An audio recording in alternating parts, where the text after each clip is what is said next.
Bonjour à tous et bienvenue sur ce webinaire MT71 qui s'adresse plus particulièrement aux référents Covid, puisqu'il s'intitule « 2 heures pour devenir un référent Covid qui assure ». Alors, je me présente, je suis Estelle Ducreux, intervenant en prévention des risques professionnels. Donc, le webinaire va se dérouler en 2 temps. Un premier temps de présentation que je vais assurer. Et puis ensuite, je donnerai la parole à ma collègue Nathalie Carré, qui est aussi IPRP et qui vous présentera un outil checklist qui a été créé par MT71 et donc qui pourra être utilisé par les référents Covid pour assurer leur mission de référent Covid. Alors, vous avez dû voir, il y a une fenêtre de chat à droite de votre écran. Vous pouvez poser toutes les questions qui vous viennent. Nous y répondrons en fin de présentation, enfin du moins nous tenterons d'y répondre. Voilà. Donc, n'hésitez pas à les poser dès maintenant, hein, de façon à ce qu'on puisse en prendre connaissance et puis y répondre. Alors, une première diapo, j'ai rappelé un petit peu ce qu'était l'épidémie du coronavirus, hein. Vous savez que c'est une épidémie qui est apparue en 2019 en Chine. Les premiers cas sont apparus en 2020 en Europe. Et donc, en France, donc les cas ont augmenté sans arrêt, en fait. Et en France, nous sommes arrivés au stade 3 de l'épidémie le 14 mars, d'où le début du confinement généralisé le 17 mars. La loi d'état d'urgence sanitaire avait été proclamée le 23 mars, elle a pris fin le 10 juillet. Et donc, depuis le 11 mai, nous sommes en déconfinement progressif. Donc, alors, aujourd'hui, on ne peut pas parler de déconfinement, on peut parler surtout de continuité de l'activité. Voilà, donc c'est ce dont on va parler tout au long de ce webinaire. Donc, si vous voulez voir un peu les chiffres, etc., par rapport à la circulation du virus, hein, parce que tout le monde sait qu'aujourd'hui, le virus circule encore. Vous pouvez aller voir sur le site Santé publique France, il y a des cartes qui sont régulièrement mises à jour. Et il y en a une qui nous intéresse plus particulièrement, c'est le taux d'incidence qui correspond au nombre de cas positifs ramenés à la population générale, puisque c'est cette carte qui permettra pour nous, entreprises, de délimiter les zones et la prévention à mettre en place selon la zone dans laquelle on est. Voilà. Donc aujourd'hui, on est plutôt en zone où le virus circule beaucoup, hein. On n'est pas en zone alerte maximum, mais on s'en rapproche dangereusement. Voilà. Alors, la carte d'identité du virus, donc ça, je ne vais peut-être pas trop détailler parce que c'est vrai qu'on en entend beaucoup parler. C'est un virus qui s'appelle Covid-19, là ou peu importe, hein. Il est né en Chine en 2019, donc c'est un virus à couronne. Les symptômes sont ceux d'un état grippal, un nez qui coule, fatigue, mal de gorge, courbature, maux de fièvre, maux de tête, fièvre, etc. Et puis, dans les cas les plus graves, on a une véritable détresse respiratoire qui peut conduire à la réanimation. Le traitement, pour l'instant, est inconnu, hein. Il y a beaucoup d'essais cliniques qui sont en cours, mais il n'y a rien qui est... on n'a pas tous les résultats. Les cibles, c'est un virus qui contamine tout le monde, hein, mais les personnes âgées de plus de 70 ans sont plus à risque que les autres de développer des symptômes graves. Ce qui nous intéresse, c'est les modes de contamination de ce virus. La contamination principale se fait par les postillons, hein, puisque le virus va se retrouver dans des gouttelettes qui vont être chargées en virus du coup, et donc les malades en toussant ou en éternuant vont contaminer les gens qui sont à côté sans forcément le savoir, puisqu'il y a un certain nombre de cas qui sont asymptomatiques, donc voilà. D'où l'importance du masque, mais on va en reparler.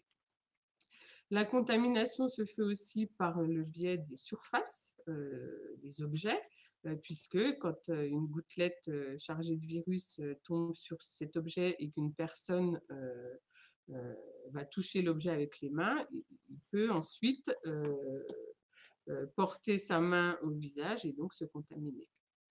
Probablement aussi,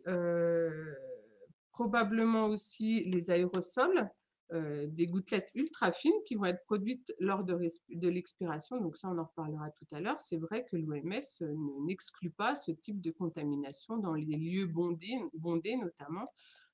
Voilà, on en reparlera tout à l'heure.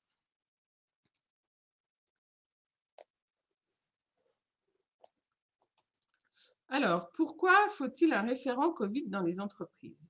Donc d'abord, toute entreprise est soumise à une obligation réglementaire qui est d'assurer la sécurité et de protéger la santé physique et mentale de tous les salariés qui font partie de l'entreprise.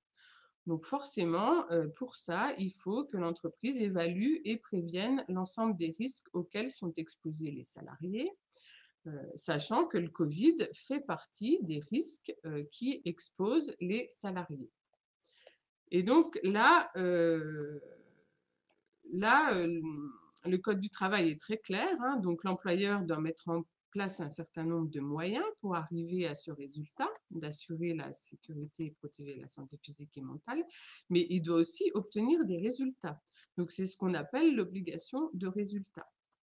Donc le Covid faisant partie des risques auxquels sont exposés les salariés, forcément, il faudra mettre en place de la prévention de façon à diminuer le risque autant que possible. Donc l'évaluation des risques, alors je ne sais pas s'il y en a parmi vous qui ont en charge aussi le document unique d'évaluation des risques. C'est un document qui est obligatoire, qui est inscrit dans le Code du travail et qui permet de retranscrire le résultat de l'évaluation des risques pour la sécurité et la santé des travailleurs.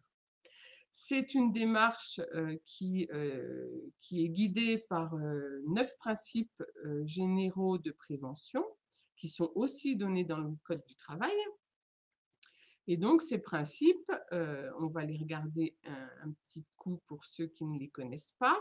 Le premier principe, quand on est face à un risque, c'est d'éviter ce risque. Effectivement, si on fait en sorte que plus personne se voit et plus personne se parle et plus personne se touche, forcément, on évitera le risque de contamination. Le danger sera toujours présent, mais le risque sera très faible de se contaminer. Donc, c'est ce qu'on va essayer de faire en premier. Alors ça, quel que soit le type de danger. Ensuite, on évalue le risque. Donc, on va essayer d'analyser un peu plus profondément la façon dont sont exposés les salariés à ce danger. Et puis, on va les combattre à la source, etc., etc. Alors, c'est important de les détailler, de les prendre dans cet ordre-là, ces principes. Hein, donc, adapter le travail à l'homme, tenir compte de l'état de l'évolution de la technique, remplacer ce qui est dangereux par ce qui ne l'est pas ou ce qui l'est moins, planifier la prévention, prendre des mesures de protection collective en priorité sur les mesures de protection individuelle, ça c'est très important. La protection individuelle, en fait, quel que soit le domaine, hein, quel que soit le risque, le domaine de risque, elle va venir en dernier pour traiter le risque résiduel qui persistera après mise en place des mesures de prévention. Et puis, en dernier lieu, il y a aussi toute la partie formation, information des salariés qui fait partie aussi de la prévention et qu'il faudra bien évidemment organiser pour la prévention des risques. Voilà. Donc voilà, c'est pourquoi il faut un référent Covid dans les entreprises. Alors, c'est pas indiqué clairement dans le Code du travail qu'il faut un référent Covid dans les entreprises. Par contre, l'employeur a une obligation en termes de sécurité santé.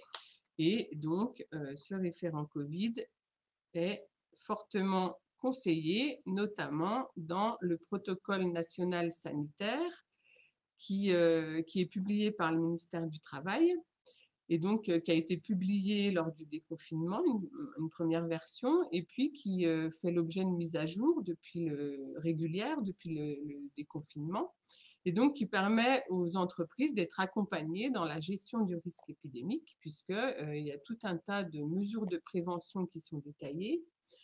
La dernière version date du 17 septembre, Et donc, ce protocole dégage un ensemble de mesures dont la mise en œuvre par l'entreprise et les salariés établit le respect des principes généraux de prévention.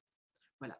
Donc, ce n'est pas une loi, ce n'est pas une ordonnance. Par contre, c'est un document qui est fortement incitatif, puisqu'il permet à l'employeur d'arriver à son obligation de moyens et de résultats en termes de santé-sécurité.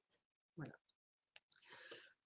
Alors, vous regarderez, je ne sais pas si vous connaissez, si vous allez de temps en temps sur le site du ministère du Travail, il y a une partie FAQ, foire aux questions, et il y en a une qui est particulièrement intéressante puisque la réponse du ministère du Travail, c'est chaque entreprise applique ses recommandations dans le cadre de son obligation en matière de santé et sécurité. Donc, vous voyez, même si ce n'est pas un document loi ou ordonnance, ça reste quand même une obligation. Et on vous dit même qu'il appartient à l'employeur, par la voie soit du règlement intérieur, soit par une note de service, d'en faire appliquer les modalités par les salariés, en fait. Voilà. Et donc, tout ça à la suite de l'analyse des risques et, bien entendu, en privilégiant le dialogue social. Donc ça, c'est important. On ne va pas appliquer bêtement tout ce qui est dans ce protocole, mais par contre, on va commencer par analyser les risques et puis ensuite, on déterminera les moyens de prévention à mettre en place.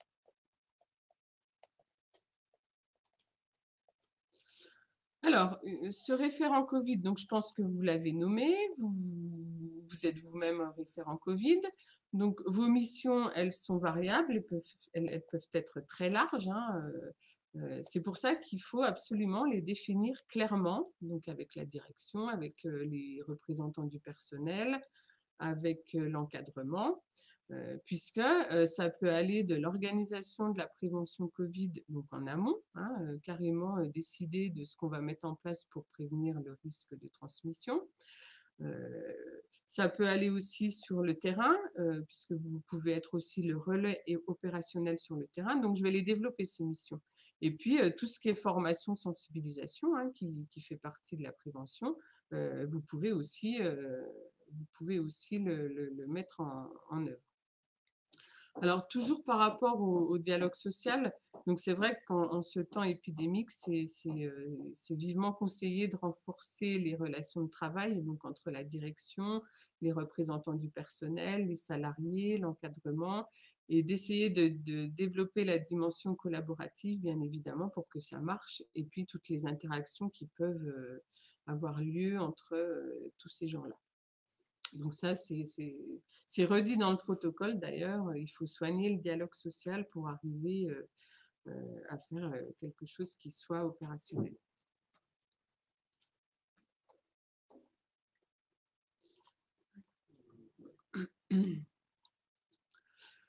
Donc, si on reprend les missions du référent Covid, donc je vous ai dit, la première des missions, c'est organiser la prévention Covid-19 en amont. Donc, le référent Covid, il va commencer par évaluer le risque qui est lié au Covid-19 ou à la Covid-19. Et de ce fait, il va participer à la mise à jour du document unique d'évaluation des risques professionnels, puisque je vous ai dit, le risque Covid fait partie des risques auxquels sont exposés les salariés. Il faut donc l'évaluer. Donc, comment est-ce qu'il va évaluer le risque Covid? Donc, là, je vous ai fait un petit schéma qui présente bien en fait le niveau de risque qui, lui, va varier selon l'exposition à un danger. Donc, le danger, c'est le virus, donc tout le monde sait qu'il est présent puisqu'il circule. Par contre, ce qu'il va falloir évaluer, c'est la façon dont sont exposés les salariés. Je vous ai dit tout à l'heure, s'il n'y a pas d'exposition, même si le danger il est présent, le risque il sera négligeable. Alors, le risque nul, ça n'existe pas, mais on pourra parler de risque négligeable. Donc, ce qu'il faut commencer à regarder dans l'entreprise, c'est les situations de travail où il y a un risque de transmission. Donc, soit de transmission par les gouttelettes, les postillons. Donc là, il faut qu'il y ait un contact étroit avec un malade. Alors, il y a des malades qui s'ignorent, donc ça peut arriver aussi dans les entreprises. Ou alors, même lieu de vie, un contact direct à moins d'1 mètre lors d'une discussion, une toux, un éternuement, et tout ça en l'absence de mesures de protection. Donc en fait, il faut que vous listiez les situations de travail où les salariés sont en contact avec d'autres salariés, dans un endroit un peu confiné, où il n'y a pas forcément la protection qui est en place, ou alors, les situations de travail où les salariés peuvent être aussi en contact avec du public, contact rapproché, et là encore sans forcément de protection. Donc ça, c'est la transmission par les gouttelettes, c'est la plus importante, hein, donc il faudra bien lister toutes ces situations. Si vous avez des salariés qui travaillent tous tout seuls dans des bureaux, je veux dire, voilà, c'est relativement simple. Il suffit de séparer le flux entrant et le flux sortant, par exemple, mais ça, on en reparlera. Ensuite, la transmission par l'air. Donc là, je vous ai dit tout à l'heure, l'OMS n'exclut pas une transmission par voie aérienne dans les lieux publics particulièrement bondés. Donc là, on est plus dans le domaine du grand public. Mais il faut savoir qu'aujourd'hui, on ignore si le virus se transmet par cette façon ou pas, et probablement qu'il se transmet. Et puis la transmission par les objets, donc là, c'est tous les objets qui peuvent être contaminés par des postillons. Et donc, par exemple, les rampes d'escalier, à la cantine, les tables, etc. Donc là, il faudra soit mettre en place, on en reparlera aussi, de la prévention qui s'adapte. Donc, une fois que le référent Covid a fait l'évaluation du risque, il va pouvoir participer à la mise à jour du document unique d'évaluation des risques professionnels. Voilà, donc là, je vous ai remis un petit schéma qui explique bien en fait ce qu'on va faire, hein. On a notre risque, notre danger. Donc, vous avez un risque qui est important ou qui n'est pas important selon les situations de travail que vous aurez listées. Et donc là, il va falloir agir sur la fréquence et la durée de l'exposition, par exemple. Donc là, c'est ce qu'on appelle l'organisation du travail, pour faire diminuer le risque. On va diminuer la fréquence, diminuer la durée de risque de transmission, par exemple en mettant en place le télétravail. Si chacun reste chez soi, la fréquence durée va être tellement petite que finalement le risque il va être tout petit. On peut agir aussi sur la prévention. Plus on met en place de prévention, plus la note de risque va diminuer et donc plus le risque sera acceptable.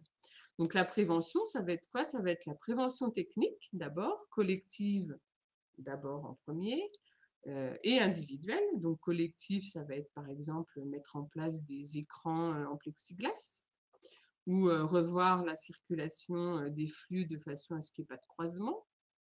Et puis la prévention technique individuelle qu'on mettra en place après avoir mis la prévention collective. Donc là, ce sera le port du masque dans des situations où il faut le porter. Et de toute façon, maintenant, c'est quasiment obligatoire partout dans les entreprises, on y reviendra. Et puis, on agira aussi sur la formation, l'information. Plus les salariés sont sensibilisés et formés, plus ils vont être à même de mettre en pratique la prévention qui aura été décidée. Et donc, là encore, plus le risque va diminuer. Le danger, lui, il ne bouge pas, il est présent, tout le monde le sait. Mais par contre, on va agir sur ces choses-là. Voilà. Et puis, il faudra sans arrêt la démarche d'évaluation des risques, c'est on fait, on vérifie, on refait, on planifie, etc., etc. En fait, c'est une démarche d'amélioration continue. Donc, vous allez travailler sur la prévention au départ, ou ça doit être déjà fait d'ailleurs, mais ça ne veut pas dire qu'il faut s'arrêter là, il faut réévaluer, revoir ce qu'il faut remettre en place en plus de ce qui est déjà fait, etc., de façon à vraiment atteindre une situation qui est pas sans risque, parce qu'on ne pourra pas, mais avec un risque acceptable. Voilà.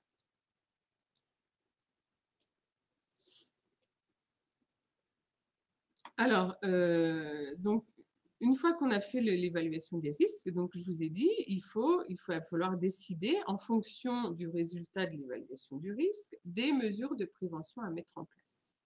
Ces mesures de prévention sont détaillées dans le protocole national pour la santé et la sécurité en entreprise, hein, dont la dernière version date du 17 septembre. Et donc, ça, c'est vraiment la Bible du référent Covid, hein, par rapport à toute la prévention qu'il va devoir mettre en place.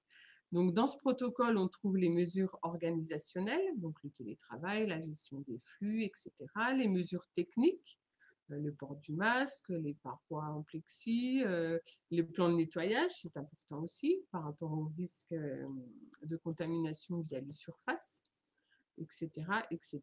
Et puis tout ce qui est diffusion des consignes, donc ça, on va y revenir. Donc je vais vous détailler un peu tout ça.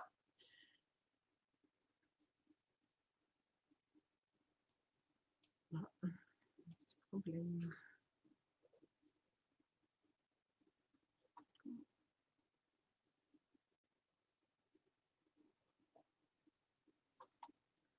Alors, je ne dis plus. Ah, voilà, c'est bon. Non, c'est bon.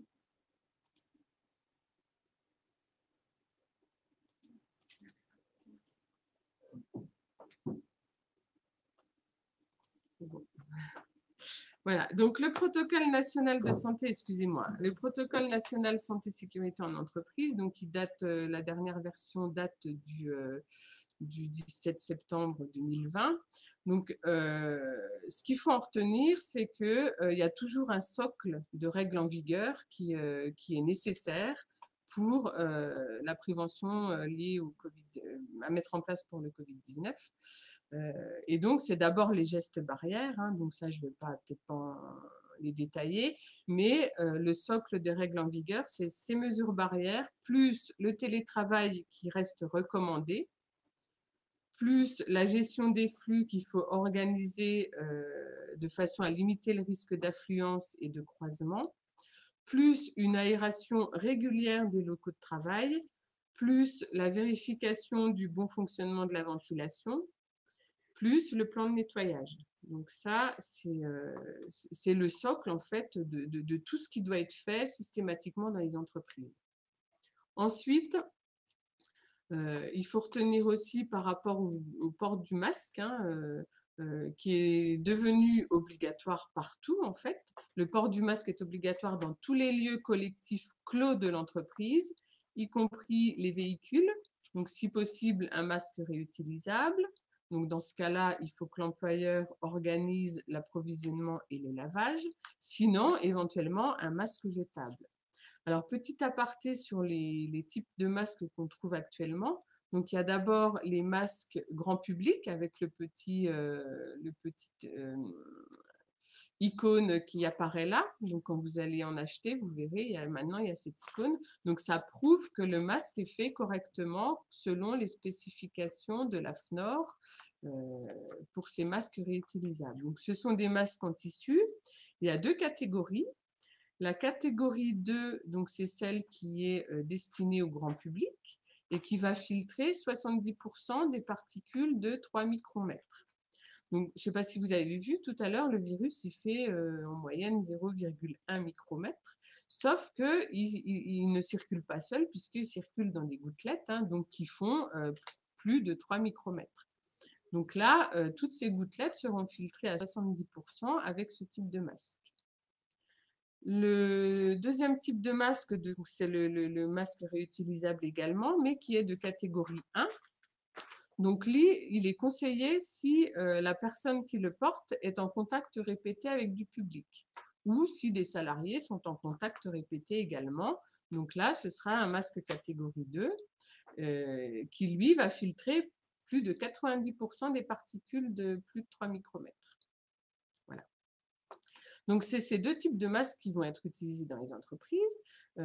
Après, il y a aussi, on trouve aussi le masque chirurgical, hein, qui, lui, va filtrer à plus de 95% filtration bactérienne, ou on trouve aussi le masque FFP2 qui, lui, va être réservé au personnel soignant qui sont en contact avec des malades. Rien ne vous oblige à utiliser ce type de masque réutilisables. Vous pouvez tout à fait donner à vos salariés des masques chirurgicaux sachant que si vous leur donnez des masques réutilisables, il faudra organiser l'approvisionnement et puis le lavage. Donc le lavage, c'est 60 degrés, donc ça peut être un peu contraignant. Donc c'est pour ça qu'il y a beaucoup d'entreprises qui préfèrent proposer des masques chirurgicaux. Les masques chirurgicaux, c'est pareil, il faut organiser l'approvisionnement, hein, c'est à l'employeur de les acheter, et puis il faut aussi organiser l'évacuation. On ne va pas acheter des masques n'importe comment. La visière dans le protocole, elle est donnée uniquement en complément du masque. On verra tout à l'heure dans quel cas vous pouvez mettre à disposition des salariés une visière, mais il faut quand même qu'il y ait des masques. On évite le port de gants qui donne un faux sentiment de sécurité. Et donc, du coup, on en oublie de se laver les mains, etc. Et puis, le protocole précise également qu'à l'extérieur, le port du masque est obligatoire si il y a des regroupements et que les salariés ne peuvent pas respecter la distanciation sociale. Donc, voilà pour le port du masque. Alors, il y a des règles, des possibilités de déroger. Donc ça, ma collègue vous en parlera tout à l'heure en détail quand elle va vous présenter l'outil. Selon la zone dans laquelle on est, il y a différents critères qui doivent être remplis. Et donc, si vous remplissez tous ces critères, vous pouvez donner autorisation à vos salariés de porter le masque par intermittence seulement. Donc ça, on en reparlera tout à l'heure. Je ne vais pas le détailler maintenant, mais ça vous sera expliqué avec l'outil. Le protocole national de sécurité, il parle aussi du dépistage hein, et plus particulièrement de la conduite à tenir en cas de symptômes. Donc là, il n'y a rien de bien nouveau, sinon que le référent Covid est désormais cité dans cette conduite à tenir. Donc, l'entreprise doit toujours rédiger une procédure adaptée en lien éventuellement avec le service de santé au travail. Donc nous, hein, si vous avez besoin, vous pouvez nous appeler, on vous aidera à établir votre procédure. Et donc la procédure, en gros, ça va être, on isole la personne, on lui fournit un masque chirurgical. Donc vous, la procédure, ça va être, on l'isole où, comment, dans quelle pièce, etc. On mobilise le référent Covid. Alors normalement, il y a un référent Covid dans toutes les entreprises. Jusqu'à présent, on parlait de sauveteur secouriste du travail formé Covid. On lui fournit également un masque chirurgical. En l'absence de gravité, on contacte le médecin du travail ou on demande à la personne de contacter son médecin traitant qui gérera avec lui en fait s'il faut un test, s'il ne faut pas de test, etc. Et puis, nous, on organisera le retour à domicile. S'il y a des signes de gravité, vous appelez le 15 et puis le SAMU vous donnera la conduite à tenir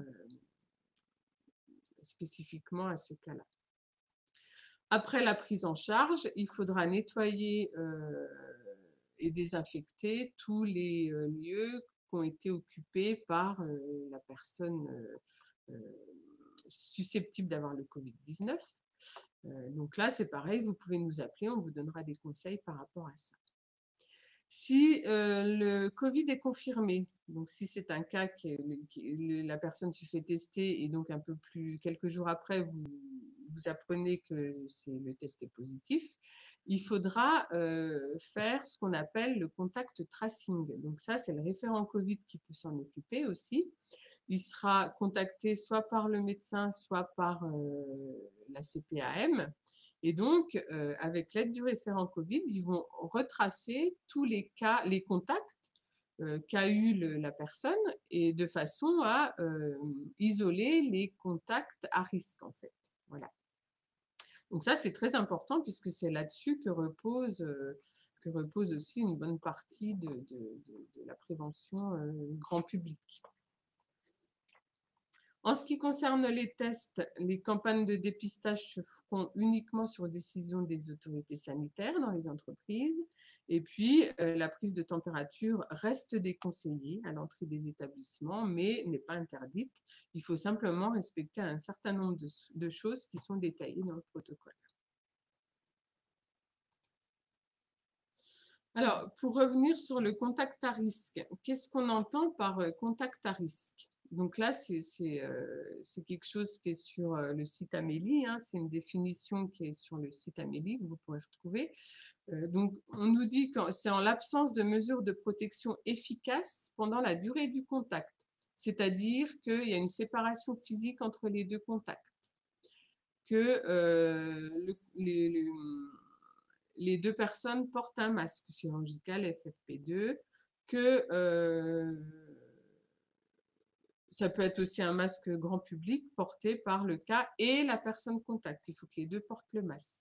Donc, si on est en l'absence de tout ça, on peut parler de personnes contact à risque dans le cas où la personne a partagé le même lieu de vie que le cas confirmé ou probable, qu'elle a eu un contact avec un cas en face à face à moins d'1 mètre, quelle que soit la durée, donc conversation, repas, fleurs, tacolade, embrassade, etc. En revanche, les personnes croisées dans l'espace public de manière fugace ne sont pas considérées comme des personnes contact à risque. Donc, il faut vraiment qu'il y ait un contact rapproché à moins d'1 mètre. Ça peut être aussi quelqu'un qui a prodigué ou reçu des actes d'hygiène ou de soins, un secouriste par exemple, s'il n'y avait pas de port de masque, on est d'accord.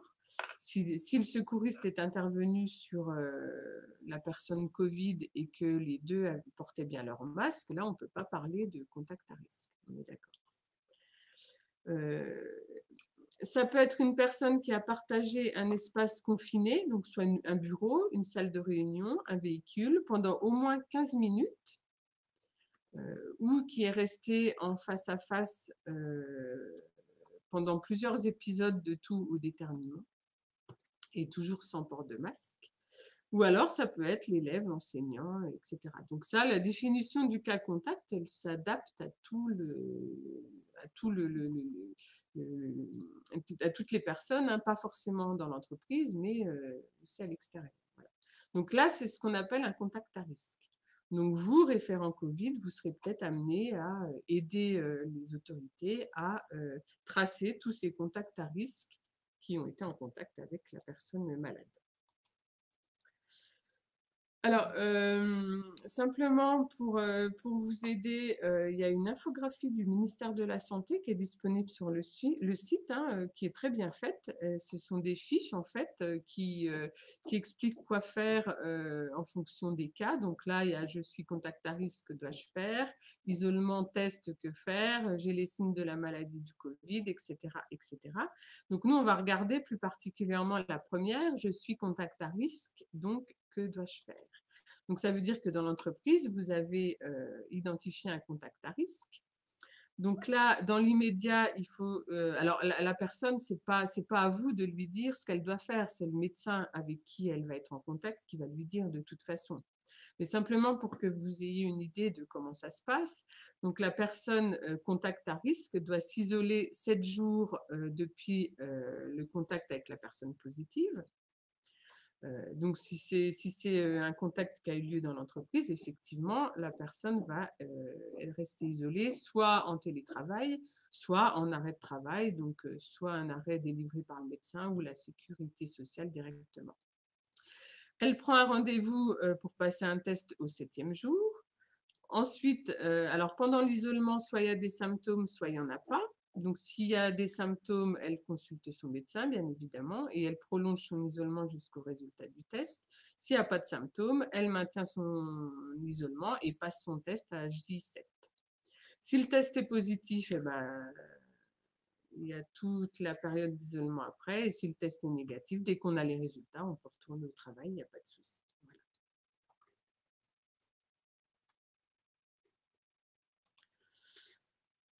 Alors, donc on revient aux missions pour le référent Covid. Donc là, on était dans la partie, donc on a vu l'évaluation, on a vu la mise en place des mesures de prévention. Donc le protocole sanitaire, c'est ma collègue qui va vous le présenter sous forme de l'outil checklist qui a été fait par MT71 et que vous pourrez utiliser pour vous aider à mettre en place toute cette prévention. Donc ça, tout ça, ça va être détaillé immédiatement après ma présentation. Le référent Covid doit aussi assurer une veille documentaire, bien évidemment, puisque vous savez que les choses n'arrêtent pas de changer, d'évoluer, les lois aussi, etc. Donc, il y a 3 sites qui sont indispensables d'aller consulter régulièrement. Le site Santé publique France, le site du ministère du Travail et puis le site MT71, parce que nous, on vous remet en fait tous les éléments importants par rapport à cette crise sanitaire. Donc, n'hésitez pas à aller consulter notre site. Ça peut servir.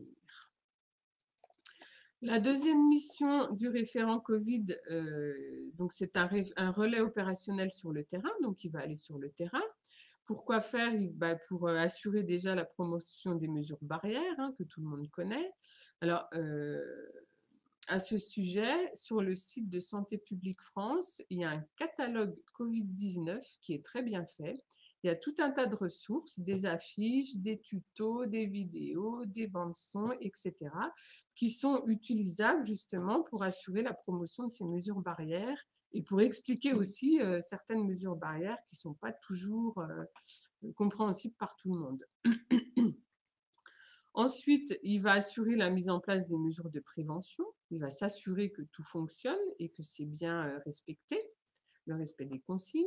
Il peut aussi assurer l'approvisionnement en équipements de protection individuelle et en consommables de toutes sortes, les masques, les produits de nettoyage, etc. Et puis, ça, on en a parlé, il va aider à l'élaboration des matrices de contact pour les cas avérés. Donc ça, il va aider en fait les autorités, la Sécu, l'ARS, etc.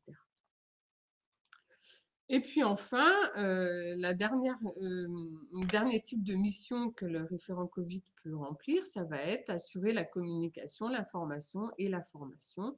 Donc, ça rejoint la promotion en fait des gestes barrières qu'on vient de voir sur le terrain. Mais là, il peut aussi organiser des petites minutes, des causeries, des choses comme ça pour expliquer les gestes barrières, un tuto pour se laver les mains par exemple, etc.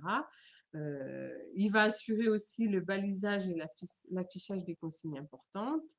Il peut aussi assurer l'accueil des salariés qui sont de retour au travail après une absence. Et puis, il est surtout à l'écoute des collègues et il va permettre de faire remonter un certain nombre d'informations à la direction.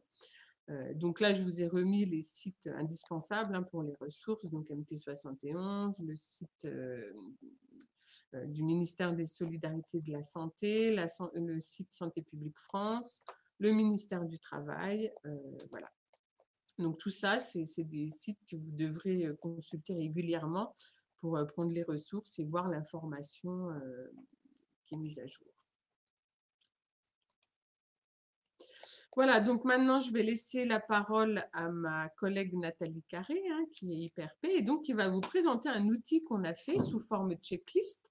Donc cet outil, on l'a fait à la sortie du confinement, et donc là, on l'a mis à jour pour le référent Covid, pour qu'il puisse s'en servir dans le cadre de l'activité au quotidien. Voilà.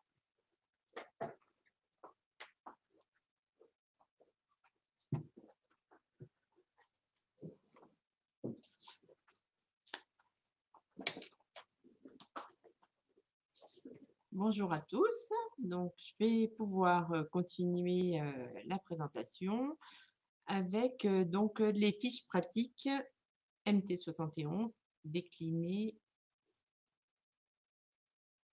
Mince, excusez-moi.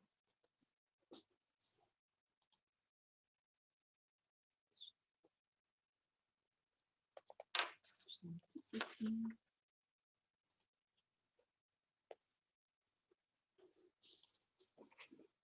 Alors, je vais prendre quelques petites minutes pour pouvoir accéder directement aux fiches que nous avons créées, si ça veut bien marcher. Là, je ferme celui-là. Ouais, c'est pour ça. Voilà. Voilà. Une petite manip que je n'avais pas fait.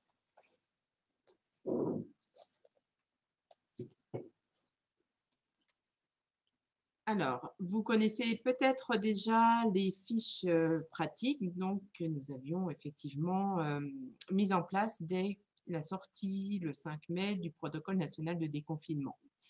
Donc, on l'a mis à jour seulement avec la dernière version du protocole, qui maintenant ne s'appelle plus Protocole national de déconfinement, mais Protocole national pour assurer donc la santé et la sécurité des salariés en entreprise. Donc, cet outil se décline en 7 fiches. On rappelle en préambule donc les principes généraux de prévention avec effectivement évaluer les risques d'exposition au virus, comme ma collègue Estelle vous l'a précisé, la mise en œuvre des mesures de prévention qui visent à supprimer les risques à la source, la réduction au maximum des expositions qui ne peuvent pas être supprimées, de privilégier effectivement les mesures de prévention collective, mais aussi la mise en place des mesures de protection individuelle, dont le port du masque qui est rendu obligatoire dans ce protocole. Donc, on rappelle également que l'employeur doit mettre à jour son document unique d'évaluation des risques. On vous a mis à nouveau le lien vers le dernier mise à jour de modèle de document unique d'évaluation des risques mis en place par MT 71. Et puis, donc, vous aviez connaissance également des fiches conseils et métiers et des guides par profession qui étaient mis en place sur le site du gouvernement. Donc là, ce protocole dernièrement mis en place est désormais la référence qui s'applique depuis le 1er septembre. Donc, les fiches métiers, conseils par métier restent valables et sont un repère pratique toujours d'actualité.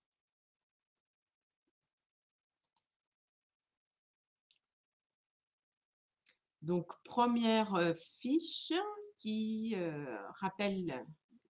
permet de décliner les modalités de mise en œuvre des mesures de protection dans l'entreprise. Donc, il est rappelé dans ce protocole qu'il faut favoriser le dialogue social pour la mise en œuvre des mesures de prévention. Donc, en fonction de la taille de l'entreprise, vous devez associer donc les responsables, les représentants du personnel et également les représentants syndicaux, si vous en avez.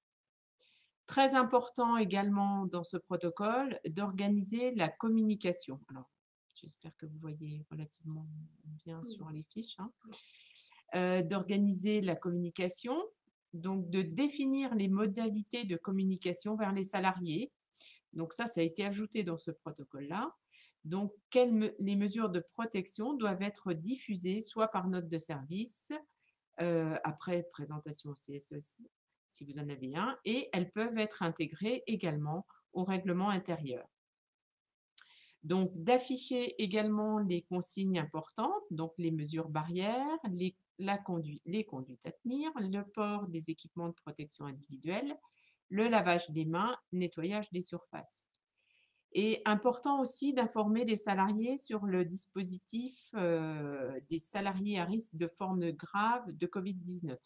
Donc, il y a eu pas mal d'évolutions depuis la première version du protocole. Donc, on maintient autant que possible pour ces salariés-là le télétravail, bien sûr dans la mesure du possible.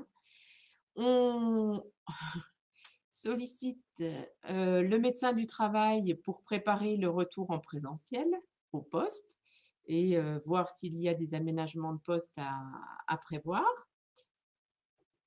On informe aussi des pathologies lourdes qui sont listées dans un décret, le décret qui est précisé ici, pour le placement en activité partielle si le médecin traitant l'estime nécessaire. Donc, les pathologies lourdes sont listées dans ce décret du 29 août. Il a été mis fin au 31 août aussi au dispositif de placement en activité partielle des salariés qui partagent le domicile d'une personne vulnérable. Et donc, il faut mettre en place des mesures de protection complémentaires, des conditions de sécurité renforcées pour les salariés qui partagent le domicile d'une personne vulnérable. Donc, dans ce cas, ce sera un masque chirurgical qui est changé à minima toutes les 4 heures, mais plus souvent s'il est souillé ou mouillé.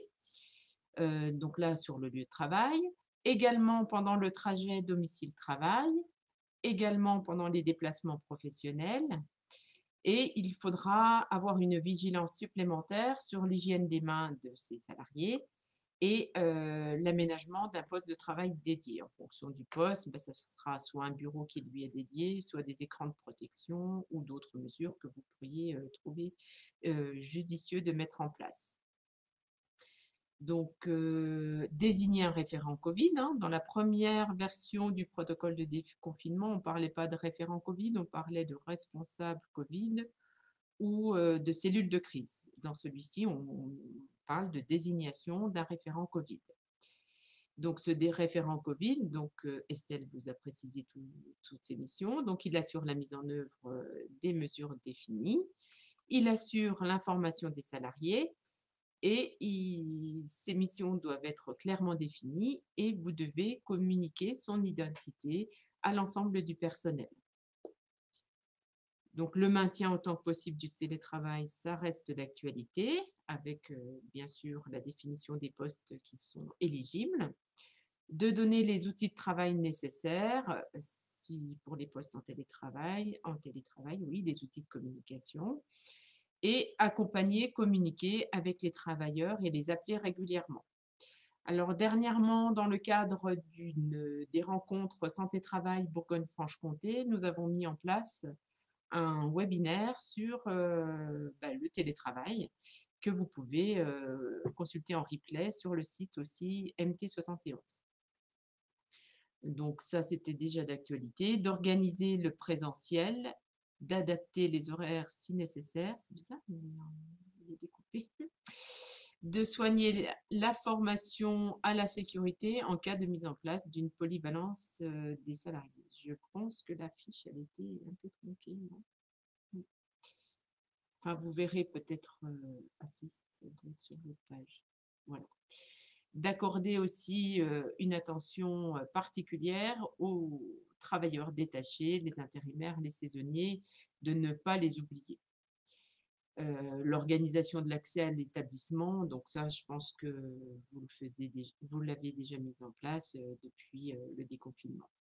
La mise à jour du document unique, nous en avons parlé également. Alors, pour ceux et celles qui ne connaîtraient pas cet outil, donc pour chaque mesure de prévention qui sont précisées dans cet outil, vous avez plusieurs colonnes. Est-ce que l'action est en place dans votre entreprise, à mettre en place dans votre entreprise, ou vous pouvez ne pas être concerné? Et pour chacune des mesures également, vous pouvez indiquer la cible concernée, donc les salariés, les entreprises extérieures, les clients, les visiteurs, et le lieu d'application ou les tâches qui peuvent être concernées. Donc, comme c'est un tableur sous forme Excel, vous pouvez le modifier comme vous le souhaitez pour ajouter des zones, des zones de texte, de commentaires, etc.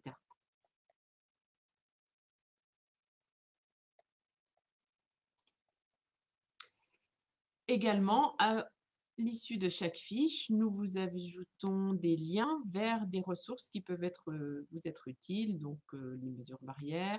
Donc, on vous a mis également le lien vers le décret qui mentionne les pathologies lourdes, ainsi que les guides des bonnes pratiques pour santé et sécurité des salariés, les facs télétravail du ministère du Travail, plein d'éléments qui peuvent vous intéresser pour la mise en œuvre des mesures de prévention. La deuxième fiche pratique concerne les mesures barrières et de distanciation physique. Alors là, on ne va peut-être pas toute la détailler parce que je pense que vous la maîtrisez quand même relativement bien. Dans les nouveautés qu'il pourrait y avoir, donc la distanciation physique d'au moins 1 mètre. Alors avant, on avait la jauge de 4 mètres carrés. Là, on verra qu'en fonction de la zone de circulation du virus, voilà, c'est déjà au moins 1 mètre. Dans certains cas, ça sera 4 mètres carrés forcément. De systématiser là, le port du masque dans les lieux clos et partagés. Donc ça, c'est un ajout par rapport à la dernière version du protocole. Également d'organiser de façon ponctuelle des alternatives au port de masque systématique avec des mesures de prévention qui correspondent donc au niveau de circulation du virus département. Donc là, pour compléter ces 2 éléments-là, il faudra vous reporter à la fiche pratique qui concerne les équipements de protection individuelle. Donc l'aération des locaux de travail, c'est toujours d'actualité, d'au moins 15 minutes toutes les 3 heures, les pièces fermées. Pendant 15 minutes, oui, et d'avoir ou d'assurer, alors ça c'était un ajout parce qu'il y a eu pas mal de discussions sur les histoires d'apport d'air neuf, adéquat par le système de ventilation, sachant qu'il faudra avoir fait une maintenance régulière des différents systèmes de ventilation, climatisation. Et attention bien sûr au recyclage de l'air. De nettoyer régulièrement avec un produit actif sur le virus, donc tout ce qui est manipulé régulièrement, les surfaces aussi en contact régulier et les sanitaires, l'évacuation des déchets susceptibles d'être contaminés. Donc le port de gants, on a dit, on évite de le porter parce que c'est un faux sentiment de protection, sauf pour ceux qui en portent habituellement dans le cadre de leurs tâches de travail. Et puis de rester chez soi en cas de symptômes évocateurs du Covid-19, avec tous les symptômes qu'on connaît bien maintenant. Et en cas de personnes symptomatiques sur le lieu de travail, de mettre en place le protocole. Et là, on vous dit de vous reporter donc à la fiche dépistage.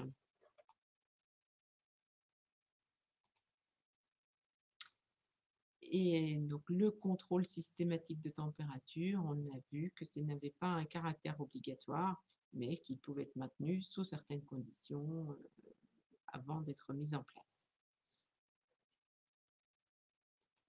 Voilà pour les mesures barrières. Donc, au niveau des espaces de travail, ce qu'on appelle jauge par espace ouvert. Donc là, on avait le terme de jauge, qui est le critère d'occupation maximale des espaces ouverts au public et en milieu de travail.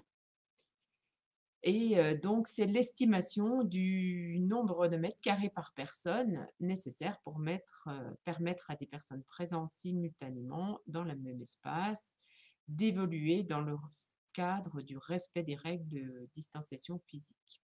Et donc, c'est fonction évidemment de la dimension et de l'architecture des locaux. Donc, il peut être retenu, ça c'est la modification dans ce protocole-là, un paramétrage de la jauge toujours à 4 mètres carrés pour garantir une distance d'au moins 1 mètre dans toutes les directions.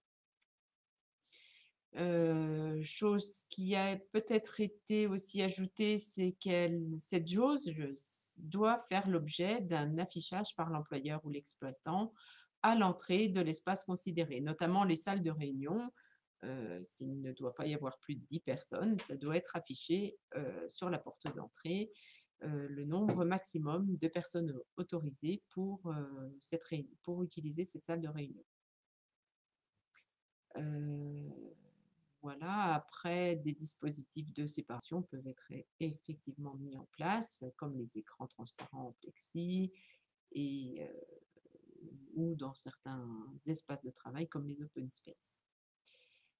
Il a été rajouté aussi que le port du masque dans les lieux collectifs clos s'ajoute à la jauge de 4 mètres carrés, donc toujours en fonction du niveau de circulation du virus dans le département. On a vu tout à l'heure dans le diaporama la carte de circulation du virus avec le taux d'incidence pour 100 000 habitants sur les 7 jours et qui s'applique le lundi qui suit.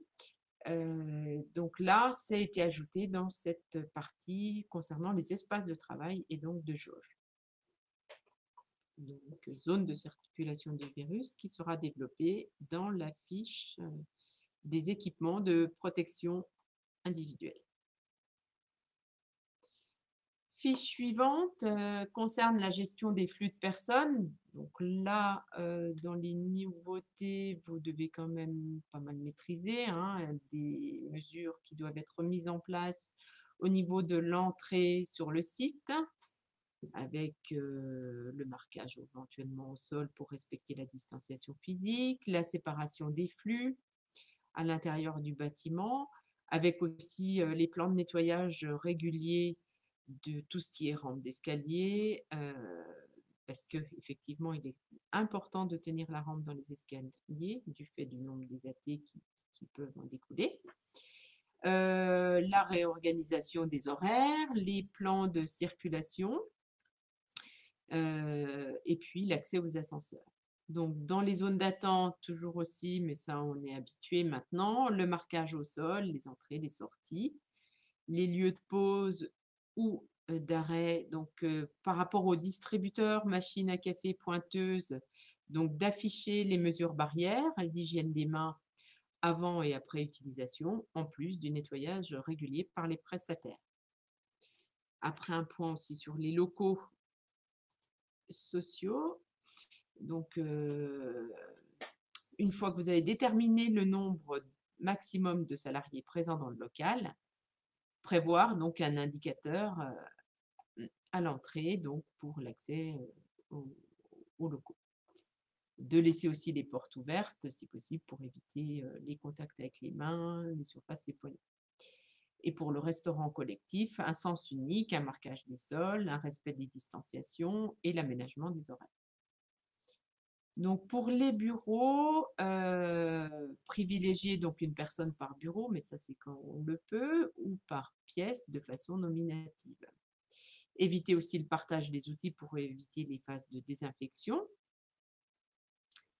Et pareil pour les espaces qui sont en open flex, d'attribuer un poste fixe afin d'éviter le placement libre à un poste de travail. Voilà. Alors, le parking fait partie aussi des lieux de travail pour les salariés et il doit être intégré dans les mesures de prévention, plan de circulation, gestion des emplacements et des flux. Et aussi, bien sûr, un point sur l'accueil des intervenants extérieurs, mais là, il n'y a pas de réelle nouveauté par rapport au précédent protocole. Alors, nous allons passer justement sur la fiche qui concerne les équipements de protection individuelle. Donc, on va peut-être s'y attarder un petit peu plus. Donc, à la suite de l'actualisation des connaissances scientifiques sur la transmission du virus et compte tenu des recommandations du HCSP, du Haut Conseil de santé publique, donc du 28 août, le port du masque grand public est systématique au sein des entreprises dans les lieux collectifs clos. Donc, il est bien sûr associé au respect de la distanciation physique d'au moins 1 mètre entre les personnes, de l'hygiène des mains comme d'habitude et des gestes barrières et du nettoyage, avec un point aussi sur la ventilation, l'aération des locaux et la politique de prévention par rapport et de gestion des flux de personnes.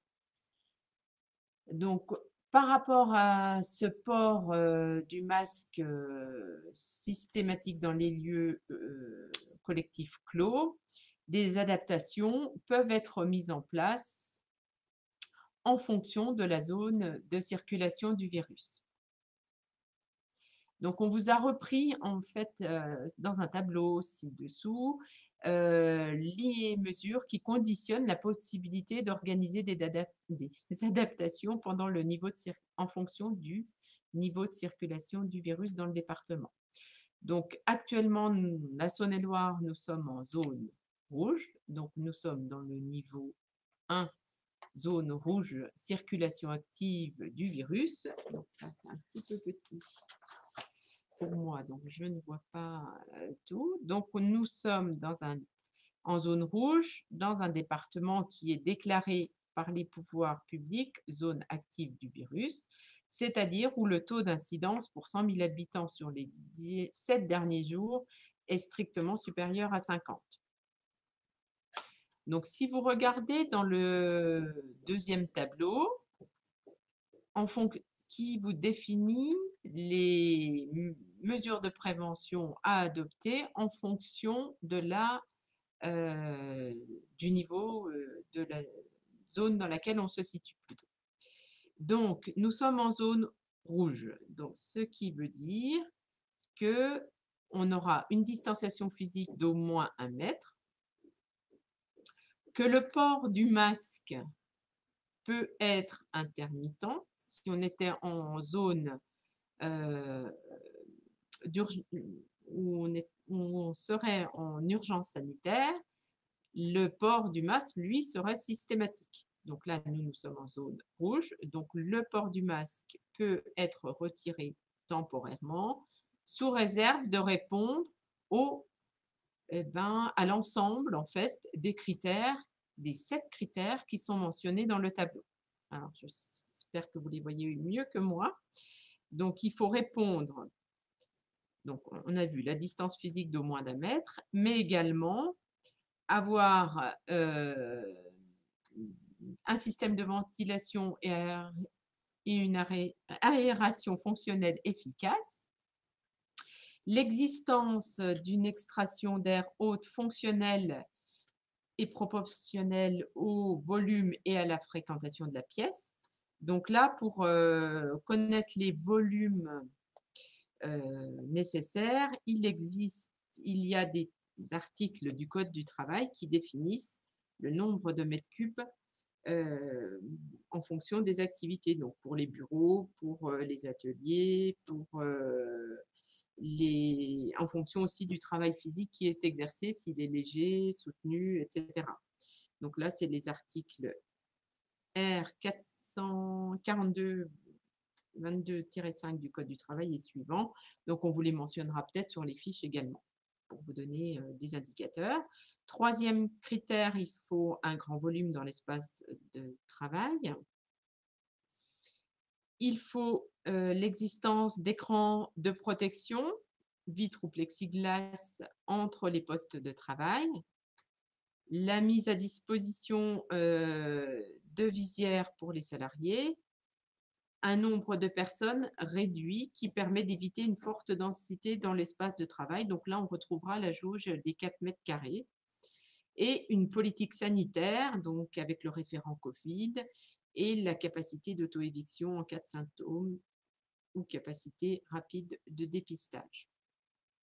Voilà, donc le port intermittent du masque est soumis à tous ces critères qui sont développés dans ce tableau-là.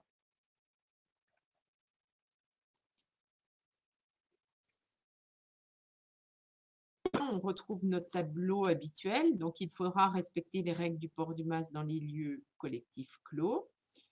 Donc, est-ce qu'on pourra mettre en place la possibilité de retrait du masque au cours de la journée de travail? Donc là, il faut vous référer au tableau qu'on vient de voir au préalable. Et donc là, vous pourrez mettre les situations de travail qui peuvent être concernées. Donc, pour les bureaux individuels nominatifs, là, on n'a pas le port de masque, sous réserve qu'il est vraiment seul dans son bureau. Dès lors qu'une personne arrive dans le bureau, les 2 personnes devront porter un masque. Dans les ateliers, il y aura la possibilité de ne pas porter le masque sous réserve des conditions de ventilation qu'on a vues, du nombre de personnes, on l'a vu également, du respect de la plus grande distanciation physique, y compris pendant les déplacements, et du port d'une visière. Donc, ça reprend effectivement les critères que l'on vient de vous développer. Donc, en extérieur, pour les travailleurs en extérieur, port du masque sera nécessaire en cas de regroupement ou en cas d'incapacité à respecter la distance d'1 mètre entre personnes. On vous l'a déjà précisé au préalable. Dans les véhicules, donc s'il y a présence de plusieurs salariés dans un véhicule, port du masque par chacun, grand public ou chirurgical, pour les personnes qui sont à risque de forme grave, l'hygiène des mains et les procédures effectives de nettoyage des infections du véhicule. Donc, on avait réalisé aussi à MT71, vous pourrez la retrouver sur le site, une procédure de nettoyage des véhicules. Pour les lieux ayant le statut d'établissement recevant du public, donc le port du masque obligatoire. Donc, il y a des lieux qui sont définis, hein, je ne vous les ai pas tous repris, mais vous les retrouvez page 9 du protocole. Notamment, il y a les restaurants et débits de boissons, les établissements sportifs couverts, les administrations et banques, les magasins de vente, etc. Donc, la liste complète, elle se retrouve sur le protocole, page 9. Concernant le port de masque, donc les masques FFP2, 3, 1, 2, 3 sont réservés aux professionnels de santé qui réalisent des gestes invasifs comme l'intubation, mais aussi qui effectuent des manœuvres sur les voies aériennes. Les masques chirurgicaux, donc pour les professionnels aussi en dehors du FFP2 qui est porté pour les indications qu'on vient de voir au préalable. Sinon aussi pour les protections des personnes à forme grave de Covid-19 et le grand public. Donc, on retrouve les deux types de masques. Catégorie 1 pour les professionnels en contact avec le public et les catégories 2 pour les masques à visée collective pour protéger l'ensemble d'un groupe portant ces masques. Alors, en contact régulier, c'est les masques de catégorie 1. Et donc ces masques protègent les personnes dans les espaces clos et partagés, salles de réunion, bureaux, ateliers, vestiaires, ateliers, etc. Donc l'employeur doit prévoir un approvisionnement constant des masques et il doit aussi prévoir l'entretien des masques réutilisables, si c'est ceux qui sont portés dans votre établissement. Et toujours dans ce cas, de vérifier les procédures de nettoyage qui sont indiquées sur la notice d'utilisation.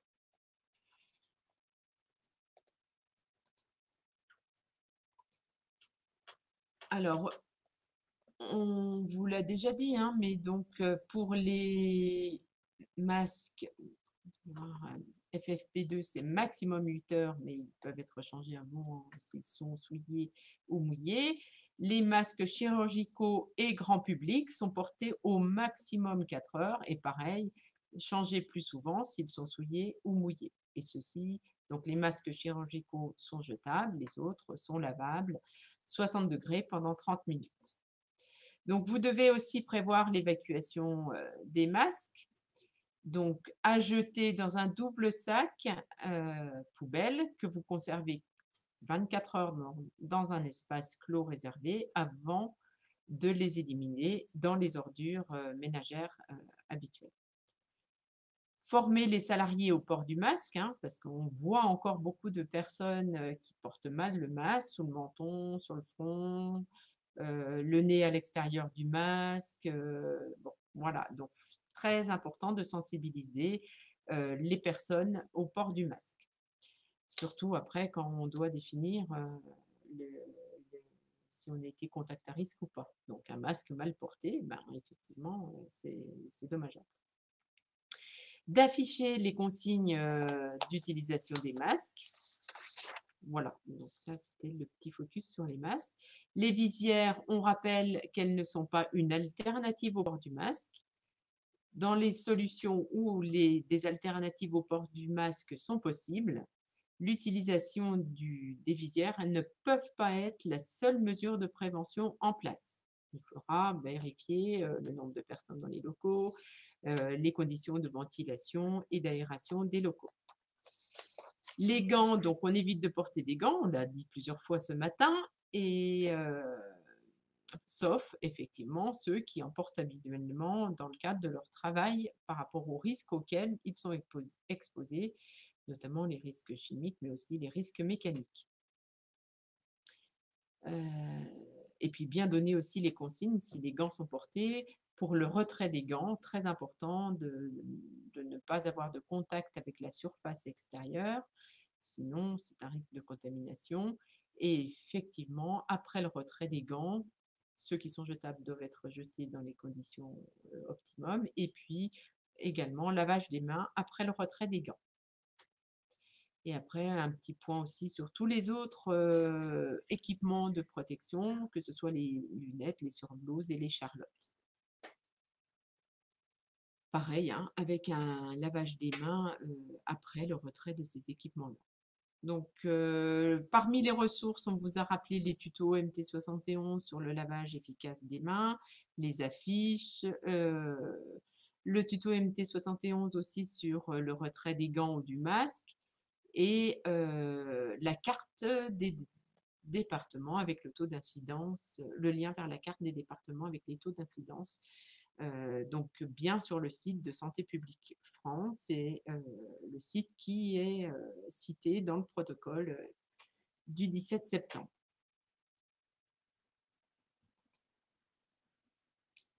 Alors un point aussi sur le dépistage et le contrôle des températures. Donc, il est rappelé dans le protocole que les entreprises ont un rôle à jouer dans la stratégie nationale de dépistage, notamment en relayant les messages des autorités sanitaires. Donc, les campagnes de dépistage peuvent être menées auprès des salariés sur décision des autorités sanitaires. Il n'est pas du rôle des entreprises d'organiser des campagnes de dépistage virologique pour leurs salariés. Par ailleurs, s'agissant des tests sérologiques, les indications sont définies aussi par les autorités sanitaires à ce stade et elles ne permettent pas d'envisager de campagne des tests sérologiques par les entreprises. Donc, je ne vais pas revenir sur le contrôle de température à l'entrée des établissements, on l'a évoqué déjà ce matin. Donc, ce n'est pas recommandé, mais ça peut être mis en place. Donc après, vous avez les conditions, si vous le mettez en place, qu'il faut respecter pour le contrôle des températures. Donc, parmi les mesures de prévention qui concernent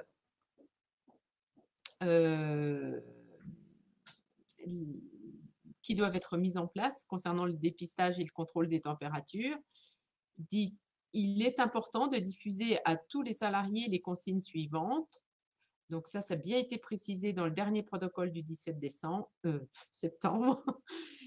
Toute personne présentant des symptômes doivent être invitée par son employeur à ne pas se rendre sur son lieu de travail et à consulter un médecin sans délai.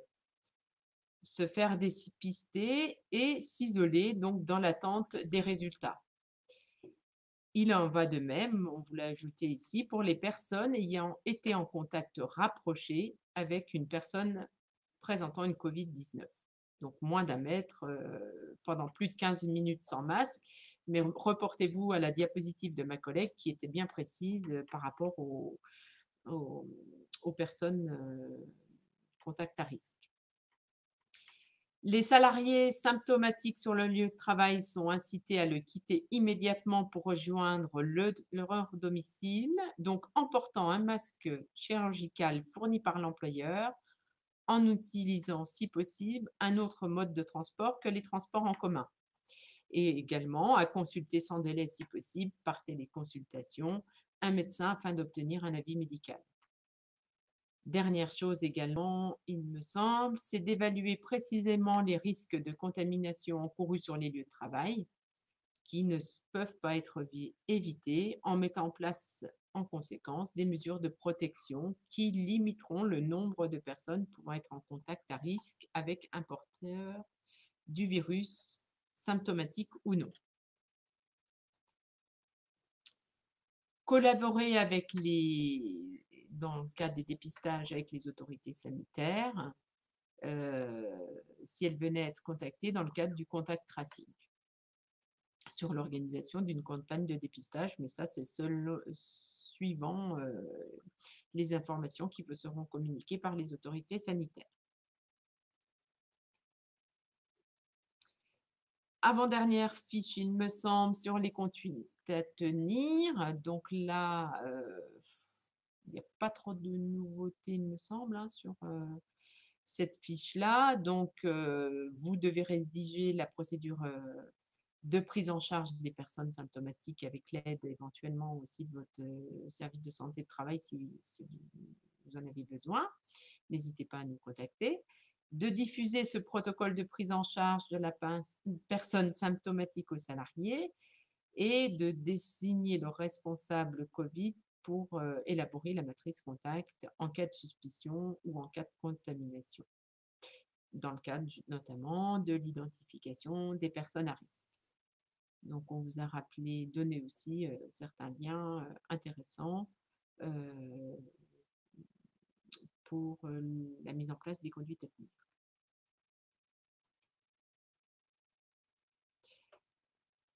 La 7e fiche concerne donc le nettoyage et la désinfection, l'évacuation des déchets, mais aussi l'aération des locaux.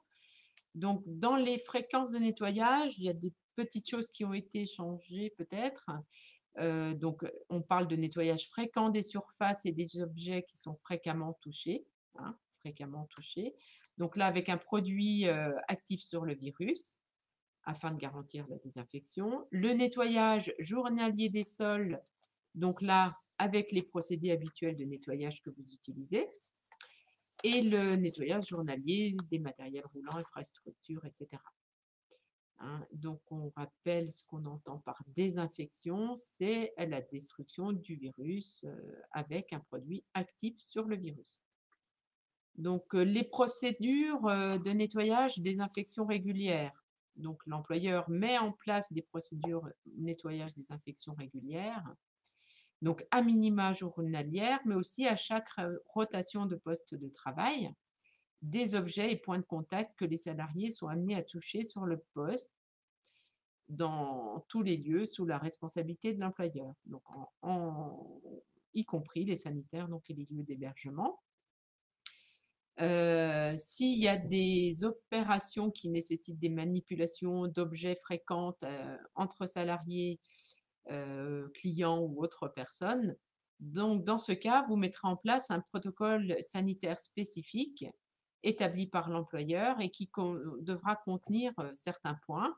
Le nettoyage, désinfection régulier des objets avec un produit actif sur le virus, une hygiène systématique des mains après chaque séquence d'usage par le salarié, les clients d'objets, choses comme ça, donc à l'eau et au savon ou avec une solution hydroalcoolique.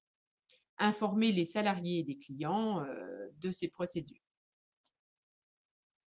Et puis, lorsque des objets ne peuvent faire l'objet d'une procédure de nettoyage ou de défouassage à la vapeur, l'employeur organise alors un protocole sanitaire de mise en réserve temporaire, donc 24 heures minimum. Et là, on se réfère à l'avis du Haut Conseil de santé publique du 6 mai 2020, qui concerne donc la désinfection des matières textiles. Donc, il est resté dans ce protocole la réouverture, hein, en cas de si l'établissement était fermé. Et donc là, on rappelle les protocoles si les lieux n'ont pas été fréquentés pendant les 5 derniers jours. Bon, ça, c'était issu du protocole de déconfinement, donc on ne va pas repasser dessus. Par contre, si les lieux, il y a une chose qui a été ajoutée, si les lieux ont été fréquentés dans les 5 derniers jours, même partiellement par précaution, un nettoyage avec un produit actif sur le virus doit avoir lieu. Et là, donc, le nettoyage quotidien, bon, on vient de l'évoquer, hein, donc avec les procédés de nettoyage habituels, tout ce qui est fréquemment touché et potentiellement contaminé, on utilisera un produit actif sur le virus. On vous rappelle, je pense, dans la zone suivante, ce qu'on appelle un produit actif sur le virus. Il doit répondre à la norme virucide, NFEN 14476. Et après, en fonction de votre évaluation des risques, et si elle le justifie, notamment en cas de circulation active du virus, donc là, une opération de désinfection peut être effectuée en complément du nettoyage. Donc ça, c'est des choses qui ont été ajoutées dans ce protocole du 17 septembre. Donc, parmi les bonnes pratiques, donc, on va effectuer une aération régulière des espaces clos en dehors de la présence des personnes. On va s'assurer du bon fonctionnement et de l'entretien de la ventilation mécanique, VMC. On n'utilisera pas de ventilateur si le flux d'air est dirigé vers les personnes. On assurera une maintenance régulière des systèmes de climatisation.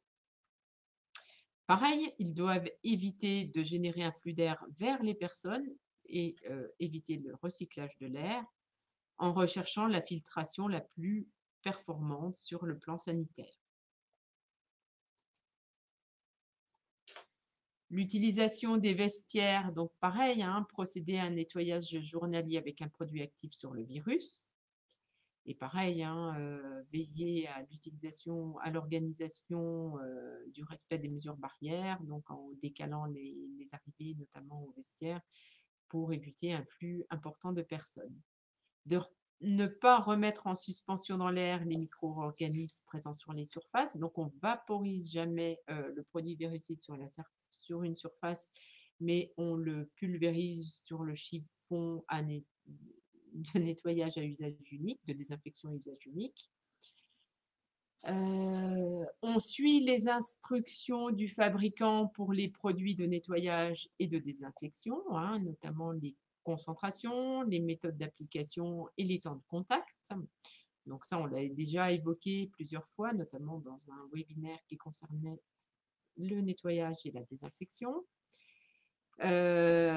Si vous êtes obligé d'utiliser un aspirateur pour dépoussiérer des moquettes, donc il devra être muni d'un filtre haute efficacité, HEPA, de bien aérer après les opérations de nettoyage ou de désinfection et de procéder plusieurs fois au nettoyage désinfection, ça on l'a déjà évoqué, avec à l'aide de bandeaux nettoyants à usage unique, en portant une attention sur les surfaces en plastique et en acier, une attention également au niveau des sanitaires, et puis les personnels de nettoyage donc, sont équipés de leur équipement de protection individuel usuel, hein, des gants s'ils en portent pour certains produits, ils doivent les mettre, et ben, le port du masque, ça sera pareil, notamment s'il y a présence d'autres personnes dans les couloirs quand elles procèdent au nettoyage. Et puis, là, on le rappelle, hein, mais chaque fois que c'est possible, dédier des objets personnels aux salariés plutôt que de procéder à des désinfections entre chaque utilisation par plusieurs personnes. Au niveau... J'ai presque plus de batterie. Des ressources, donc on vous a aussi donné des informations sur...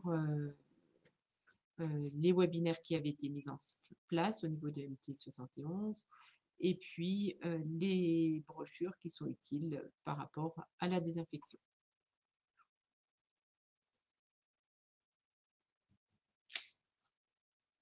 Voilà, je pense qu'on en a terminé avec les fiches pratiques que l'on vous mettra à disposition. Alors, elles sont déjà disponibles sur le site MT71, mais c'est la première version du 5 mai 2020. Donc là, elles ont été mises à jour avec la dernière version du 17 septembre, sachant que cette version-là intégrait quand même pas mal de modifications. Donc, nous allons pouvoir répondre maintenant, je vais peut-être la remettre ici s'il y a des questions notamment, répondre à vos questions qui sont peut-être nombreuses. Oui, on en a pas mal. Alors,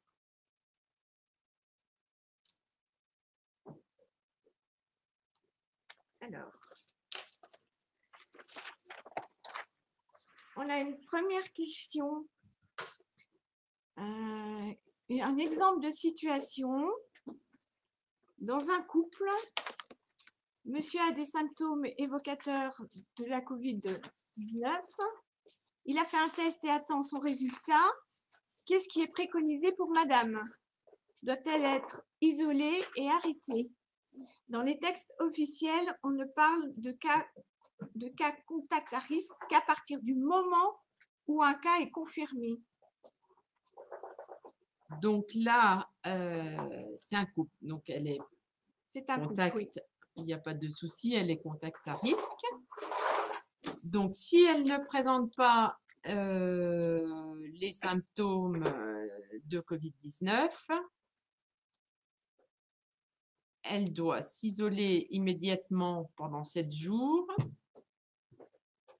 Elle fait un test au 7e jour. On est là, c'est d'accord? Et si elle est négative, eh ben, elle reprend son activité, bien sûr en respectant les gestes barrières dans l'entreprise. Et elle évite toute au rassemblement, etc., quoi, en respect des gestes barrières. Par contre, si elle est positive, elle poursuit l'isolement 7 jours à partir de la date du prélèvement et en cas d'apparition de symptômes, bien sûr, elle consulte un médecin. C'est la procédure que j'ai. C'est la procédure qui a été qu'on vous a passée effectivement dans le diaporama ce matin. Alors, dans le même esprit, comment doit-on gérer un cas contact testé négatif vivant au même domicile qu'un cas confirmé? Les infos trouvées sur le FAQ du site du gouvernement parlent d'un isolement jusqu'à 7 jours après la guérison du cas confirmé, avec deuxième test à l'issue. Qu'appelle-t-on guérison? J'ai eu ce cas cette semaine et le médecin a répondu aux salariés dont la femme n'est pas guérie que 14 jours d'isolement était le maximum pour lui et qu'il pourrait retourner au travail. Alors là, c'est vraiment médical. Nous, on ne pourra pas vous répondre là-dessus, mais moi, je pense qu'on est dans la même procédure que ce qu'on vient de voir pour le cas précédent. Donc là, vous pouvez solliciter votre médecin du travail pour avoir une réponse sur un cas peut-être particulier que nous, on peut pas, on n'a pas d'autres consignes par rapport à ça, hein. C'est vraiment la même conduite qu'on vient d'évoquer juste avant pour la question précédente. Le gouvernement donne des infographies sur comment agir, mais j'ai reçu une information disant qu'on pouvait continuer de travailler en attendant de connaître les résultats du test en se protégeant. Si pas de symptômes, bien évidemment. Qu'en est-il vraiment? Donc là, il y a eu un cas contact à risque. Alors, comment agir? Oui, sur une information, quand on peut continuer, quand on nous dit qu'on peut continuer de travailler en attendant de connaître les résultats. Oui, En fait. télétravail. Télétravail Attends, mais j'ai pas. Alors, le gouvernement donne des infographies sur comment agir, mais j'ai reçu une information disant qu'on pouvait continuer de travailler en attendant de connaître les résultats du test. Si pas de symptômes, bien évidemment. Qu'en est-il vraiment? On fait un test. Bah oui, après, ça peut être. Ça dépend si le médecin met un arrêt ou pas. Sinon, c'est télétravail si possible. Ouais. Tu veux mettre une note? Alors, cette histoire de salariés à risque ne va-t-elle pas ne va-t-elle pas à l'encontre du secret médical? Bah là, on est dans le cadre du Covid. Il n'y a pas d'informations autres transmises. Non, je pense pas.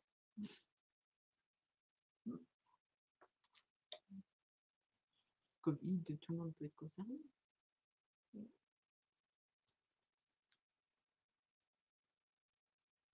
Alors, c'est vrai qu'il est plus facile de mettre du télétravail pour des gens qui travaillent dans des bureaux, mais tous les gens ne travaillent pas comme ça, évidemment. Est-il prévu que les outils et ressources soient adaptés aux métiers non concernés?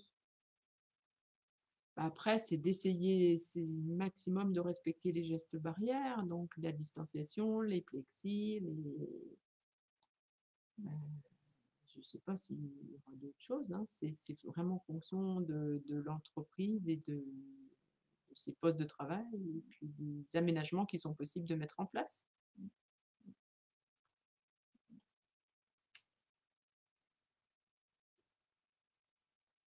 Alors, à la lecture de votre présentation, il me semble que le rôle du référent Covid demande un temps pour s'assurer que toutes les mesures sont bien mises en œuvre. Comment fait-on quand le contenu de votre poste de travail ne peut pas être revu? Eh ben, ce sera le respect le poste de travail. Ben là, Eh ben, en fait, c'est de la responsabilité de l'employeur de tout mettre en œuvre en matière de prévention, donc de désigner un référent Covid et bien évidemment de lui donner les moyens pour exercer ses missions. Après, si l'employeur ne donne pas les moyens au référent Covid, là, c'est sa responsabilité. Alors, qu'en est-il pour les conditions de travail chez soi, les risques pour le salarié? Ah bah alors après, c'est pour ça que je vous propose de consulter le webinaire sur le télétravail. Donc après, ce sera effectivement au salarié de veiller à son poste de travail, d'éviter d'avoir des objets au sol qui peuvent générer un accident de travail s'il quitte son poste de travail. Mais effectivement, s'il y a un accident de travail, par contre, c'est considéré un accident en télétravail sur une chute en quittant son poste de travail, c'est considéré effectivement comme un accident de travail. Donc après, c'est les informations à donner aux salariés sur son installation, sur veiller à son entourage par rapport au poste de travail qu'il va occuper. Alors, on a une autre question qui concerne le port du masque sur toute la journée. Pour une question de confort pour l'employé, mais surtout dans les métiers où l'olfactif est quand même important. Ouais. Et puis aussi le coût à supporter pour les entreprises qui sont déjà prises à la gorge, quoi. Ouais, alors là, je ne vais pas avoir de solution. On en est conscient, mais on n'aura pas trop de solutions là.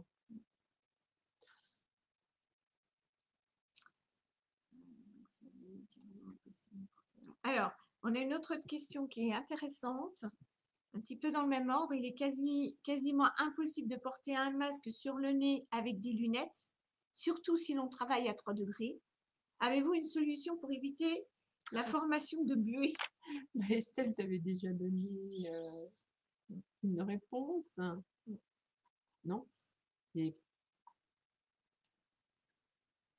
Bah, il y a des produits pour éviter la formation de buée, donc on peut essayer ça. Après, c'est très difficile, effectivement, surtout à 3 degrés, d'éviter la formation de buée. Donc là, effectivement, la solution, elle n'est pas simple. il y a des masques qui en génèrent plus que d'autres aussi. La forme du masque, le pincement au niveau du nez, la mise en place du masque est déjà aussi à prendre en compte. On a une autre question concernant le courrier. Avez-vous des conseils concernant le traitement du courrier arrivant en entreprise? Bon, on peut le laisser stagner un petit peu et le traiter après, mais sinon, c'est le lavage des mains après avoir traité le courrier. C'est l'hygiène des mains, c'est très important. On a une question sur les pauses.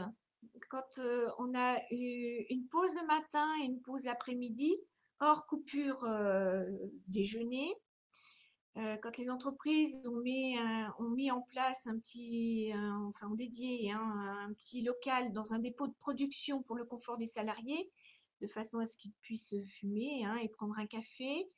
Concernant la réglementation sur les masques, l'employeur doit-il fournir 2 ou 4 masques pour les pauses du matin et les pauses de l'après-midi, sans parler de la pause déjeuner?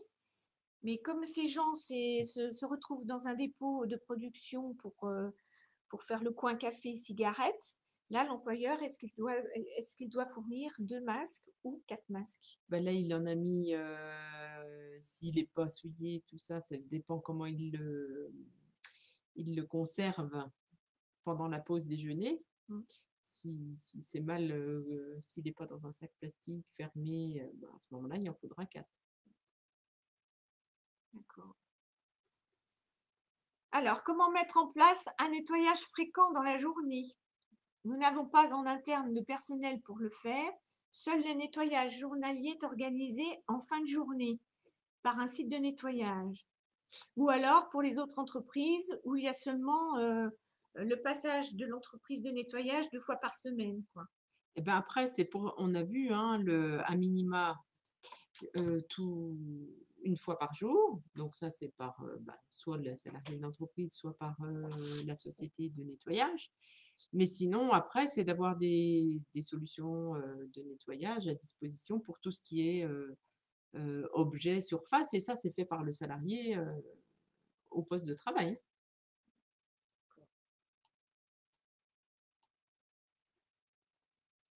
Alors, pour l'échelonnement des arrivées au vestiaire, le temps d'habillage doit-il être rallongé ou est-ce que je vais devoir obliger certains de mes employés à arriver X temps avant l'heure d'embauche sans qu'ils soient payés? Bah, ça ne me semble pas qu'il y ait d'allongement du temps d'habillage, déshabillage. C'est pareil comme avant. La seule chose, c'est qu'il faut limiter l'afflux de personnes dans les vestiaires en même temps.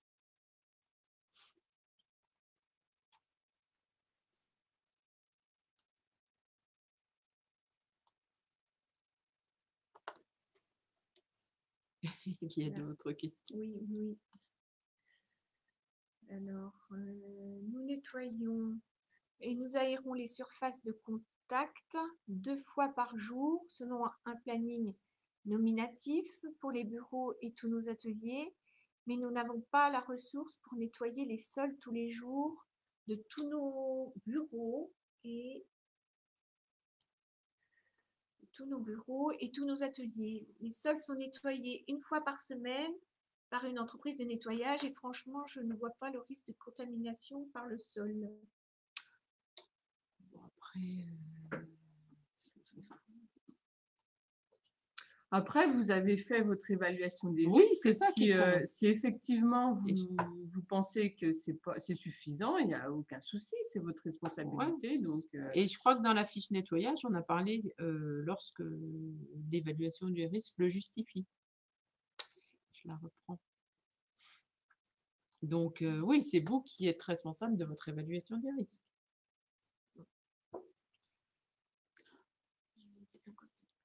Quand le médecin ne met pas d'arrêt et que le télétravail n'est pas possible, comment gère-t-on en entreprise?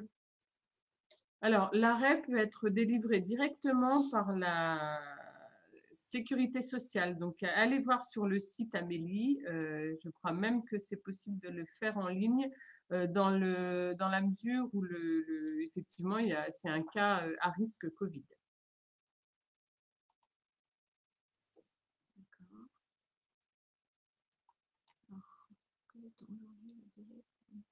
Alors, connaît-on aujourd'hui le délai pendant lequel le virus resterait sur les surfaces? Où peut-on trouver ces informations si elles existent? Alors, il y a plein de choses il n'y a rien de très défini. Euh, En fait, il y a plein d'études qui montrent qu'effectivement, le virus reste sur les surfaces. Alors, il va rester différents temps selon si c'est du bois, du métal, etc. Après, il perd une partie de sa virusité, en fait. Donc là, on ne sait pas répondre et vous pouvez vous documenter sur Internet. Il y a plein d'études en cours et voilà. Donc, c'est vrai que dans le protocole, il est surtout dit d'insister sur tout ce qui est en plastique et en acier. Les principes de dérogation font référence à des zones vertes, orange, rouge. Les dernières cartes diffusées présentent d'autres couleurs, rouge ou rouge écarlate. Comment s'y retrouver et surtout où trouver ces cartes à jour?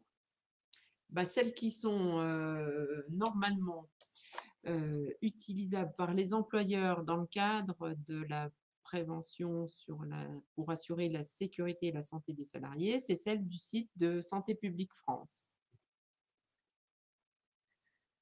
Donc, bon, en plus, elles ne sont pas en couleur comme il est noté dans le protocole.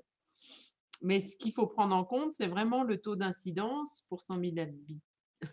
Oui, 100 000 habitants sur 100 000 personnes sur 7 jours.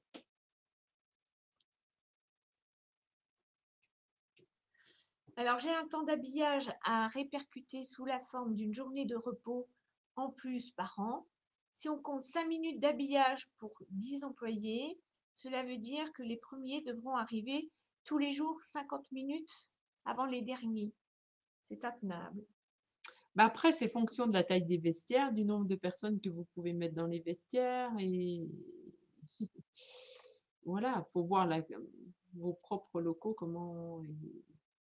Et attention en matière de prévention, de décider de mesures de prévention qui soient réalisables. Si vous mettez l'usine à gaz et qu'au final, plus personne ne travaille parce qu'il faut trop de temps pour s'habiller, se déshabiller, pas se croiser, etc., c'est pas viable. Donc, il faut revoir votre plan de prévention. Et puis tout le monde porte un masque. À ce moment-là. Et les choses qui sont données dans ce protocole, c'est les règles générales, mais Oui, à adapter selon les tout à fait. possibilités et selon votre évaluation des risques. Voilà, c'est ce qu'on a bien stipulé au départ. Tout n'est pas à mettre en place. C'est vraiment en fonction de votre établissement et de votre propre évaluation des risques que vous déterminez les mesures que vous retenez.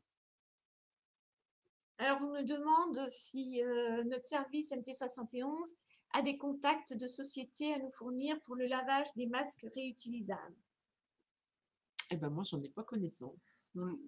Essayez de voir avec les sociétés qui entretiennent les vêtements de travail chez vous, par exemple, Oui, ou déjà. des sociétés qui le font. Peut-être qu'elles le feront aussi. C'est à voir selon les cas. En les conditionnant de manière optimum.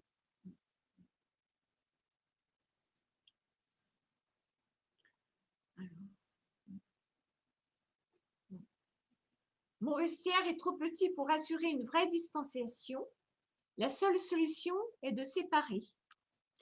Et étant donné que la restauration est le bouc émissaire de cette crise, nous nous inquiétons fortement. Voir du côté des ESAT, oui. Ben oui. Alors après, est-ce qu'il n'y a pas une autre petite pièce qui pourrait être dédiée au vestiaire? Mais on a bien conscience de cette problématique. Hein. Alors, pour le nettoyage des masques, on nous dit que Initial le ferait. Oui. Donc, effectivement, Initial, c'est une société qui s'occupe des vêtements de travail. Donc, c'est possible qu'ils le fassent. Donc, renseignez-vous auprès d'Initial. Ou encore les ESAT aussi. Il y a des ESAT qui ont un service lingerie, blanchisserie, et c'est possible qu'ils le fassent aussi. Voilà. Alors là, on n'a plus de questions. D'accord. De toute façon, n'hésitez pas, si besoin, à nous recontacter. Nous restons à votre disposition pour répondre à vos questions. S'il s'agit de questions d'ordre médical, donc votre médecin du travail reste à votre disposition. Et nous sommes aussi 7 IPRP au sein de MT71 dans tous les secteurs de la Saône-et-Loire. Et nous pouvons vous accompagner dans la recherche de mesures de prévention si vous avez besoin. N'hésitez pas à nous contacter. Nous vous remercions pour votre participation ce matin. Bon courage pour la suite à vous tous et à vous toutes. N'hésitez pas d'aller sur le site. MT71. Voilà. Voir tous les documents, brochures, liens. Dès qu'on a des informations, on n'hésite pas, on vous les partage. Et l'outil donc sera téléchargeable dès cet après-midi sur notre site www.mt71.fr sur l'accueil et non l'espace adhérent. Merci et bonne journée à vous.